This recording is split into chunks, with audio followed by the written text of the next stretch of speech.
I resisted Ethan, my friend's younger brother, yet I found myself drawn to him in the lab's storage room. Just as I was torn between my feelings, my ex-fiancé, who had hurt me, suddenly showed up, completely throwing me off balance. From Ellie's perspective, damn it, I muttered, frustrated. All right, he does have charm. Any sane woman would feel the same way. Are you satisfied now? That's not what I'm talking about. We both know he's undeniably good-looking. What I'm talking about is the way he makes you feel. Please, just stop. Face it, Ellie, this would make things so much easier between the two of you. If you want him, just take the initiative. It's that simple. You seem to have forgotten just how deeply he hurt me once before. It's just sex, for heaven's sake. You're both adults. It might even do you some good. What makes you think sex is going to solve all my problems? Why do you have to keep finding reasons to hate him? Just because he wants to sleep with you? She asked, laughing in return. I just want him to stay away from me. No matter how charming he is, I don't want anything to do with him. Got it? Fine, she sighed. Then stop assuming everything he does is some kind of ploy to get your attention. You're being paranoid. You say that because you didn't see the smug grin on that jerk's face. That's because he succeeded. He's driven you completely crazy. I took a deep breath. So, what am I supposed to do? Just let him keep provoking me and keep it all bottled up inside. Either you play along with his little game, and we both know exactly where it'll lead, or you forget about him altogether. Provided you can actually manage to do that. That's right. I hadn't even realized I'd already started playing along with him, but I'd never, ever let things unfold exactly the way he wanted them to. Ethan Morgan's deep voice might send shivers down my spine, and his provocative remarks might stir something inside me, making me yearn for his hands to touch me. But I'll never let that bastard get away with it. I can't afford to risk getting involved with him. My gut tells me that if I keep going down this path, the outcome will only be disastrous. I have to forget about him, no matter what. But what if he shows up at my workplace any time now? And on top of that, he's my friend's older brother. I'll inevitably run into him sooner or later. Damn it, Ellie. You're not a teenage girl anymore. You're an adult. Snap out of it. You can't let some guy who just burst into your life throw you off balance and make you lose your head. If I have to, I'll work with him, maintaining the utmost professionalism. And when I'm hanging out with friends and happen to see him, I'll do my best to pretend he doesn't exist. Yeah, that's exactly what I've got to do. Ignore him. Ignore the way he makes me feel. Ignore his provocations. Anna's voice interrupted my thoughts. You're right. I can't let that guy drive me crazy. He'd love nothing more than to get under my skin. Great. So what VE you decided to do? I'm all for whatever choice will get the two of you into bed, she said, earning a dramatic eye roll for me. If you really think sex is going to solve all my problems, you should know I could easily find someone who's not such a jerk. Then go ahead and do it. Maybe it'll help you forget about him. Do you really think it'll work? We both know how good it feels. Let's be honest, you really do need to let off some steam. I'll think about it. All right, take your time. I'm heading home to relieve some stress, she said with a wink. Thanks for reminding me. You've got a home and we're waiting for you, while I've got nothing but books, the TV, and an empty bed. From Ethan's perspective, late in the afternoon, I finally met up with Will and his younger brother, and we started going over the lab-related materials Alice had provided. This was my very first client since returning from London, and as always, I was determined to give my absolute best. Apparently, neither Will nor Bennett had realized before that this was the very lab where Anna and Ellie had worked. Right now, the two of them sat across the conference table, staring at each other in silence. I think it'd be more appropriate if Will took charge of this client, my younger brother said, resting his fist against his lips. What? Why? I've already had initial contact with the client. I felt indignant. I could totally guess what he was thinking. You even mentioned that his wife works there. What does that have to do with Miss Brown anyway? I asked sarcastically, crossing my arms and leaning against the bookshelf behind me. Are you seriously questioning my professionalism? I'm not questioning it. I'm just saying we should avoid any potential risks. Of course. After all, my dear little brother, you're the last person qualified to judge others on that score. I sneered with a mocking laugh. Had Bennett forgotten that when he first met Zoe, she'd been working right alongside him? Enough, Will interjected. I trust your brother knows exactly how to handle this. Thanks. At least there's still someone around here who makes sense. Will didn't hear what I said to you this morning, you know. Huh. Little brother, unlike you, I actually know how to keep work and personal life separate. As if you even have a personal life to speak of. Fine, suit yourself. You'll just have to deal with the risks and consequences all by yourself. When did I ever give you reason to doubt my competence at work? Bennett must be joking. He knows perfectly well what this job means to me. Over the past few years, I've poured every ounce of my energy into this company. You're way too obsessed with that woman. Believe me, I know exactly how that feels. Nonsense. I'm not you, and she's definitely not Zoe. Enough already. Don't forget, we're talking about Ellie. She's like family to me. If you ever dare to hurt her, I'll personally deal with you. Remember that, Will said in a threatening tone. Taking a deep breath, I walked over to the desk. I'll hand out the materials to the team and get started right away. Is there anything else we need to discuss? Hopefully not. It's already after 7 o'clock. Anne'll kill me if I'm late. Will glanced at his watch. All right then, good night. As I left the room and headed back to my office, I still couldn't believe my younger brother had actually questioned my professionalism just because of that woman. Damn it. I've barely even gotten to know her, and already she's causing me trouble. I sat in my chair, utterly frustrated. Taking a deep breath, I covered my face with both hands, trying to clear my thoughts. Just then, Bennett knocked on the door and walked in. Don't you have a wife at home waiting for you, too? Cut the crap, he said as he strode in and casually closed the door behind him. I'll keep reminding you, you're the last person who should be judging others. My younger brother is the real jerk, and he still is, but Zoe always manages to keep him in line. Sex is one of the ways she does it. But as soon as I'm away from Zoe for even a week, Bennett can turn an otherwise peaceful life into utter chaos. I've seen this happen more than once when he's off on business trips to London. It's late. He took a few steps forward and sat down in the chair across from my desk. Go home. Stop working yourself so hard. I know my little brother cares about me, but I'm still really mad at him. I didn't want to give you any reason to doubt my work, but now you're questioning me completely without any basis whatsoever. Cut the crap. You know perfectly well why I said that in the first place. You had to say it right in front of Will, didn't you? Will's like our own brother. Screw him. I've never given you any reason to doubt my freaking work ethic. This isn't about you. I know all too well what it feels like to get tangled up with a woman who drives you crazy, even to the point of screwing up your damn job. I'm not you. How many times do I have to tell you that? You're repeating my exact mistakes. Oh my God. She's just a woman. I haven't even slept with her yet, and you're already starting to freak out. You just said haven't. That's exactly the problem, he said, slamming his fist onto the table with a triumphant grin. No woman will ever make me lose my head again. Fine.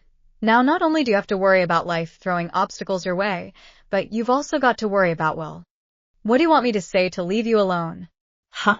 That I'll never get involved with her? Don't worry, I'd never do something like that during work hours. Great. Now go home. You've had more than enough for today, he said, rising to his feet. I've got to deal with this client's information first and get ahead of the game. We'll take care of it tomorrow. Unlike you, I stare at the computer screen, starting to enter my password to unlock it. I'm not in a hurry, and there's no woman waiting for me back home either. If you keep going like this, you'll never have one. You'd better start paying attention to what really matters, he said, turning his back to me and heading toward the door. Like, maybe find a wife? I raised an eyebrow sarcastically, waiting for his reply. He walked over to the door handle and turned around. Yeah, or just a woman who loves you. I let out a snort. A woman was the last thing I needed. I knew all too well what happened the last time I'd let a woman into my life, and honestly, I was far better off on my own. Good night, little brother. Give Zoe a kiss for me. Don't stay up too late, Bennett said before turning around and closing the door behind him. Despite my best efforts to deny it, I knew exactly why he was worried I wouldn't be able to handle this job. Miss Brown had occupied my thoughts all afternoon. I hadn't even kissed her or touched her yet, and already I'd been fantasizing about all sorts of scenarios involving her. Now, just thinking about her made my body feel unbearably hot. I had to get rid of these feelings as soon as possible. I couldn't let any woman interfere with my work, not under any circumstances. The next day, I devoted myself wholeheartedly to gathering and organizing all the materials needed for the financial review of the Columbia lab. Deep down, a voice inside me was quietly anticipating, hoping that some documents from the research department would be missing. That way, I'd have an excuse to see her again. When I realized this, I was furious. Before lunch, I had compiled a complete list of all the missing documents and asked my assistant to schedule a meeting with Ms. Anderson. She could only meet with me in the late afternoon, but I still agreed. I tried hard to convince myself that all my anxiety was purely work-related, not because of her. Yet I knew full well that, under different circumstances, I'd definitely have postponed the meeting until the following day. I arrived at the lab on time. Our meeting was set for 5 o'clock in the afternoon. For the next 40 minutes, Alice and I sat in her office, going over everything I needed beyond the materials she'd already provided. When it came to the last few items on the checklist, those concerning the future investment costs for the research department, I didn't hesitate to speak up. I was hoping Miss Brown could help me with these final items. "Oh, of course," she replied, "but I'm not sure if she's available to see you right now." "I understand," I said, trying my best to keep my tone casual. "Maybe I could just chat with her first and ask her to send me an email later?" "No problem," she said. "I'll have my assistant take you to Ellie's office." Just hearing her name made me feel a wave of anxiety. As I approached Alice's assistant's desk, a blonde girl named Caitlin was packing up her things, ready to leave. She smiled and led me down the hallway toward Ellie's office. Several people who were about to head home passed by us. After she escorted me to the door, I thanked her. I took a deep breath and knocked on the door.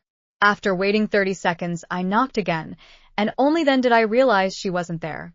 Was she deliberately ignoring me? No way. There was absolutely no chance she could have known it was me. Then I heard footsteps in the hallway, specifically the sound of high-heeled shoes, and soon after, her voice rang out behind me. "May I help you?" I turned around and met her gaze head-on. Her jaw was clenched tight, her hair pulled back into a neat bun, with a few stray strands falling softly across her forehead. I cleared my throat, and my eyes inadvertently fell upon her attire. Yes, it was a damn white lab coat. She had her arms crossed tightly over her chest, accentuating the fullness of her breasts. "I'm looking for you about something," I managed to say, raising my eyes to meet hers. "Well, it's pretty obvious. It is my office, after all." I struggled to recall what I'd come here to say. "I just got off a meeting with Ms. Anderson. She said I could come see you. Could you help me fill in some of the information that's missing from your department?" Sure. She blinked several times before finally relaxing her shoulders. "I was about to head out for the day, but since you're already here, I might as well take care of it for you. Can we go inside and talk?" I gestured toward her office. "No way," she replied far too quickly. "I mean, it shouldn't take long, right? Just show me the list." It was clear she was eager to get rid of me as soon as possible. Does she really hate me that much? Or is it? "Are you afraid?" "What?" I took a step forward, closing the distance between us. "Are you afraid of being alone with me in your office?" "Why would I be afraid? You know perfectly well why." I took a few more steps forward, and she was forced to back up until she hit the wall. "What do you want?" she asked, clearly confused and visibly tense. I leaned in closer to her, my empty hand resting against the wall beside her face. Her breathing grew rapid, and I could see her chest rising and falling violently. Just as my hand was about to touch her face, voices echoed down the hallway behind us. "Damn it," she cursed under her breath, grabbing me suddenly and shoving me into a nearby storage room. My back slammed hard against a shelf, and my whole body went rigid, her back pressed tightly against mine. "Damn it." She tried to close the door, pressing even closer to me in the process. This was unbearable. I didn't dare move, yet I knew she could feel the way my body was reacting. From Ellie's perspective, It wasn't until I found the bathroom that I finally managed to calm down enough to think clearly again. I stared at myself in the mirror. My face is pale, as if I'd just seen a ghost, and my hair was far more disheveled than usual. Was I sweating? Oh my God. What on earth had just happened? What was I thinking, dragging both of us into that tiny storage room? How could I have possibly failed to realize that two people simply couldn't fit inside it? Even less could I have imagined that I'd end up so close to him, so close, in fact, that I could even feel his. Just recalling that scene sent an indescribable thrill coursing through my entire body. I knew full well that my heart had already lost all composure. I glanced down at my hands resting on the marble countertop. They were still trembling slightly. I closed my eyes and tried hard to steady my breathing. His reaction at the time, it had been unusually intense, almost overwhelming, in fact. I almost couldn't suppress the instinctive urge to move even closer to him, to feel his body heat against mine. Thank goodness I didn't do anything even more outrageous, but honestly, deep down, I was craving it. Craving his touch, craving that intimate flutter in my heart. Somewhere at the bottom of my soul, there was even a little voice hoping he'd have taken the initiative back then. When I closed my eyes, I could almost still feel his broad, warm chest pressed against my back. The sensation lingered, refusing to fade. Damn it, Ellie. What on earth are you doing? After handing her my business card, I didn't even dare to look at him once before hurrying away. Now he's got all my contact info. Obviously, that's not a good thing. But at least it's better than having to run into him face to face again. At least that's what I thought at the time. I guess I'm really losing it. Why does my body react so strongly to him? I hate this feeling. I've got to go home, and I urgently need to talk to Anna. Still, right now, maybe taking a cold shower is the most pressing priority. I can't get in touch with Anna, and I can't help but wonder why she's not answering my calls. She's probably cozying up with her handsome husband right now. If it were me, I'd probably do the same thing too. I spent a full 2 hours soaking in the bathtub, trying to forget everything that had just happened, but every time I tried to think about it, my body would inexplicably start to feel hot and restless. Right now, I'm lying in bed, tossing and turning, wide awake, just staring blankly at the ceiling. My pajamas are soaked with sweat, and all I can keep replaying in my mind is the image of him pressed against me. The thrill of it just won't subside. No way, this can't go on. I absolutely can't let myself do anything reckless just because I'm missing him. I bury my head in the pillow and let out an annoyed growl. That damn jerk. The next day, Anna didn't go to the lab all day. She just sent me a message saying we'd have dinner together tonight, and Zoe would be joining us too. This day in the lab has been sheer torture. I just can't seem to focus on my work at all. When I'm not supervising in the lab, I stay locked up in my own office, and every 30 seconds or so, I can't help but sneak a glance toward the door, terrified that Mr. Morgan might suddenly appear. I'm about to lose it. I've got to stop overthinking, absolutely have to get him out of my head. Zoe's always had a thing for all things exquisite. Thanks to her, my wardrobe probably contains undergarments worth well over $3,000. She's also constantly urging me to put together the perfect outfit for every occasion. But waiting for her for more than 20 minutes on a Wednesday night at an upscale bar in Rockefeller Plaza? I seriously wanted to strangle her. Still, the view here is truly breathtaking. The two of them walked over laughing, leaving me standing there for over 20 minutes before finally sitting down. I hope at least you guys hit some serious traffic, I grumbled, taking a sip of my martini. Wow. That's some serious fire, Anna said, turning her head to look at Zoe. See? I told you so. I never expected things would get this serious, Zoe replied, and the two of them burst into laughter. So you two have been gossiping about me behind my back all along? I asked, raising an eyebrow curiously. I was just telling Zoe why you've been so tense lately. Guess what? She agreed with me. You really need to find something fun to do and relax a bit. I rolled my eyes. Now it's your turn to tell me what you wanted to talk to me about yesterday, she urged. I don't feel like talking about it right now. Come on, spill already. Zoe gave me her signature, threatening look, clearly dying to know the answer. I'm not Bennett, you can't pull that one on me, I said. Fine then, I won't tell you either. who's been driving him and my brother-in-law into constant arguments lately. Is she talking about me? How could they be arguing because of me? I sat up straight immediately and asked, my voice tinged with disbelief. You go first, she said with a smile. Fine. I sighed, finally giving in. Anna definitely told you. The new client for Morgan Harris is our lab. No way. She didn't mention that at all. And Bennett didn't bring it up either, Zoe said, giving Anna an annoyed glare. Anna just shrugged her shoulders. I felt a bit sorry for Bennett. When he got back, he'd surely have to deal with Zoe's relentless questioning. Anyway, your brother-in-law's handling this case, so you can probably guess what comes next. No wonder Bennett's been so down lately. It's all come to light now. He's totally against you having anything to do with Ethan. I wholeheartedly agree with his idea. I took another sip of wine. But I'm actually quite supportive of Ethan doing this, she said, and just then, I nearly choked on my drink. What? Support him doing what? Supporting him pursuing you, of course. Oh my God. Why would you even suggest something like that? Because anyone with half a brain can see the subtle spark between the two of you whenever you're in the same room. Maybe what you're seeing is just a spark of disgust, though. Don't be so defensive. Have you forgotten that I've been through something similar myself? I glanced at Anna, hoping she'd step in and say something on my behalf. You know I'm on her side, she said, prompting me to let out a frustrated sigh. Why is it that no matter what I say, you guys always end up saying the opposite? Is it only Bennett who can see things clearly? If they only knew what had happened yesterday, what I'd been going through inside, I'm sure they'd only double down on their efforts to convince me to get back together with him.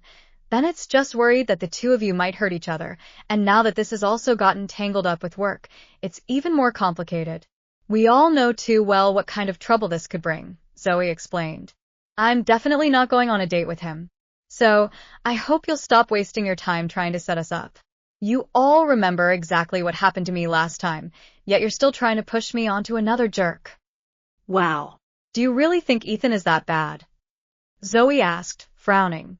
I'm sorry, I know he's family to you, but we all know exactly what kind of person he is. Ellie, you're family to me too. If I thought he was a bad guy, I'd never have tried to set you up with him in the first place. I don't want anything to do with him at all. Please understand, I'm not going to give my heart to someone who doesn't appreciate me anymore. At least you should try to get to know someone before you can tell whether they'll cherish you or not. Why can't we just give Ethan a chance? Stop it, Zoe. We all know exactly what he's after. 5 minutes into our meeting, he made it perfectly clear. Just then, the waiter stepped over and interrupted our conversation, starting to take our orders. I had to keep reminding myself why I hated Ethan in the first place, why I couldn't bring myself to get close to him, instead of simply wallowing in that fluttery feeling he stirred up inside me. I needed to recall my last, devastating experience. Only then could I stay grounded. At 27, I'd had more than enough of those awful men. Especially my former fiancé, though if you could even call him that anymore, the hypocritical bastard who'd shattered my heart completely. I'd sworn to myself that Natsu would be the last time. I'd rather spend the rest of my life alone than go through that kind of pain again. I kept wondering, was I just too naive not to see through all those cracks? But back then, the signals he was sending were so mixed up, it wasn't entirely my fault. Men all have this habit.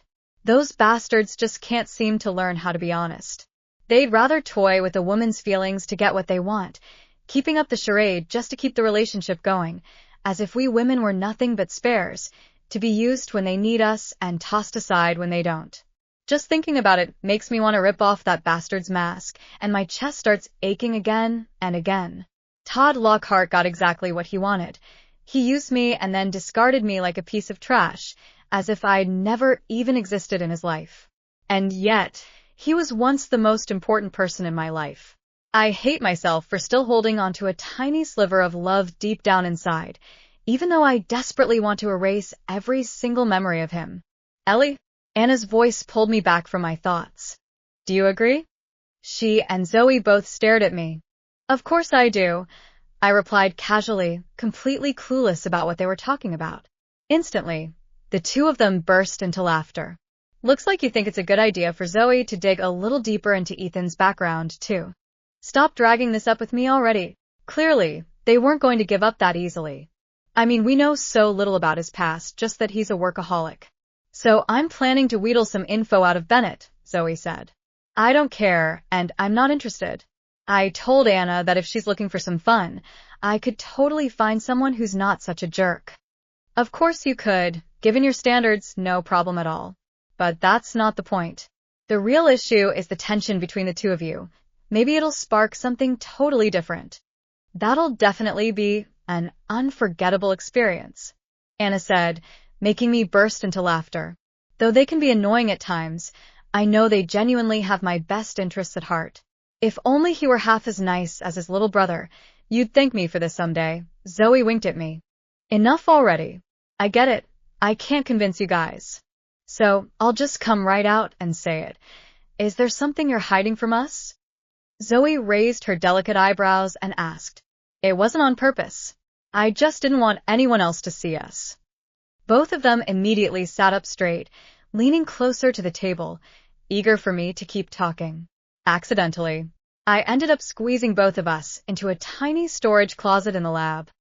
Oh my gosh. Zoe covered her mouth with her hand. You little mischief maker. What were you two even doing in there? Nothing much. Yeah, well, since we were so close, I could actually feel him getting a little emotional. You noticed his reaction? Zoe asked eagerly, her voice brimming with curiosity. Oh my gosh. Keep it down. I lowered my voice and glanced around with a chuckle, half afraid that the people at the next table might overhear. So, what do you think? Anna finally couldn't hold back any longer, her eyes sparkling with curiosity. It's not a big deal, or anything, I shrugged nonchalantly. Guess he really does have reason to be proud of himself. They exchanged a quick glance, then both broke into sly smiles. Really? Then you're totally unaffected, huh? Zoe took a sip of her fruity cocktail, studying me with a scrutinizing look. What do you guys want? I'll admit, it's true that I find him pretty attractive. Denying it would just be lying. Oh, Ellie, you really should have just gone with the flow back then. No one would have ever found out. The bottom line is you're both adults now. You could have just enjoyed that little thrill and seen for yourself whether he really had reason to be so full of himself. You can't spend your whole life living in fear of getting hurt by men. Maybe you could have even taken the initiative yourself. Zoe's words may sound a bit at odds with the kind of healthy feminism I usually embrace, Anna said with a hearty laugh, but she might actually have a point. Did he ever try to make any moves on you? Zoe pressed on. What? No way. Didn't you hear me say we were in the lab? If he'd dared to do anything inappropriate, I'd definitely shown him exactly who was in charge. I lied. I'd already said way too much. I wasn't about to admit that deep down, I'd actually been hoping he'd make a bit more of an advance. Anyway, I have no idea how I'm going to face him next time. I ran away so fast, I felt absolutely mortified. Oh, I actually know exactly what Ethan wants you to do when you see him, Zoe said, making an unseemly gesture with her fist, which set us all laughing. The next morning, after finishing my workout and getting ready to leave for a new day of work, I was just about to open the car door when I heard a familiar voice calling out to me. Ellie? My stomach sank instantly, and my body started trembling uncontrollably before I managed to turn around. Yep, it was him. Todd. How on earth did he end up here? I'd figured he was either in Italy or long since gone to hell. Either way, I'd thought I'd never see him again, and frankly, I'd been kind of relieved about that. It's been ages, hasn't it? You still look just as charming, he said, his deep brown eyes roaming over me without the slightest restraint, sending my heart racing in an instant. What a traitorous body I have. It took me a good while to finally notice his new look. His dark brown hair had grown longer and was neatly styled into a slick, glossy topknot. His physique seemed even more toned. His skin had taken on a healthy, golden tan, and he was wearing a sporty tracksuit. I struggled to push away the image of him completely naked that kept popping into my mind. That bastard was still as irresistible as ever, and his new hairstyle only made him look even more dashing. He raised one thick eyebrow, drawing my attention to the distinctive mole above it. Seeing him smile made me want nothing more than to punch him right in that sharply defined face. Thanks. I forced a smile, though it felt utterly strained. You look pretty good too. You sneaky bastard. I cleared my throat. I thought I'd never see you again in New York. What are you doing here? To be honest, what I really wanted to ask was when he planned to leave, but I managed to hold myself back. I didn't expect to be back so soon either. But here I am, and you're here too. What was he trying to say? If he thought he could just waltz back in like this, and I'd throw my arms open wide to welcome him, he was dead wrong. I hope you're having a great time here, I said, turning around and preparing to get into the car and make a quick getaway. Ellie, he called out to me again. I took a deep breath, forced a smile, and turned around once more. Is there something you need? I'd love to see you again. Maybe we could have a proper chat sometime. Are you still using your old phone number? I didn't know what to say. I just want him to die. Maybe, I said, feeling my blood boiling and my vision blurring slightly with rage. You've got to go to work, so I won't hold you up any longer. Just wait for my message, he said, his voice tinged with a heavy Italian accent. As if I'd ever wait for any message from him. I'd never again harbor even the slightest hope for him. In fact, I was seriously considering changing my phone number right this very moment. Goodbye. Without giving him another chance to say anything more, I quickly jumped into my car. I took several deep breaths, trying hard to calm myself down. My hands gripped the steering wheel so tightly that my knuckles turned white. That bastard. Seeing him again made me feel like such a fool. Every painful memory came flooding back. If that jerk thinks he can just casually waltz back into my life after abandoning me like that, he's dead wrong.